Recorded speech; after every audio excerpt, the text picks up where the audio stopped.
क्या आपको पता है सर्कल ऑफ पॉवर्टी क्या होती है?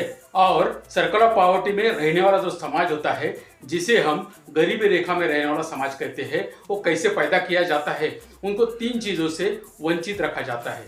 उनको हेल्थ, एजुकेशन और एम्प्लॉयमेंट से वंचित रखा जाता है। उसी के कारण जो गरीब का बच्चा है वो गरीब पैदा होता है, मजदूर का बच्चा मजदूर पैदा होता है और लेबर का बच्चा लेबर पैदा होता है। और इसी तरह से उनकी पूरी पीढ़ी जो है वो इसी जो चक्र में फंसकर उसी लूप में घूमती रह जाती है। और इसी तरह से हमारे देश में भी आज़ादी के 75 साल बाद भी आज भी 30% जनता जो है वो गरीबी रेखा में रहने को मजबूर है। और उनको गरीबी से ऊपर निकालने के बजाय जो गरीबी रेखा है उसको ही ऊपर नीचे किया जा रहा है। और इसी तरह से उनको सिर्फ वोट बैंक के लिए इस्तेमाल किया जा रहा है। और एक तरफ तो हम विकसित भारत की बात कर रहे हैं और दूसरी तरफ 30% जनता जो है वो गरीबी रेखा में जो सर्कल ऑफ पॉवर्टी है उसी में घूमने को मजबूर है।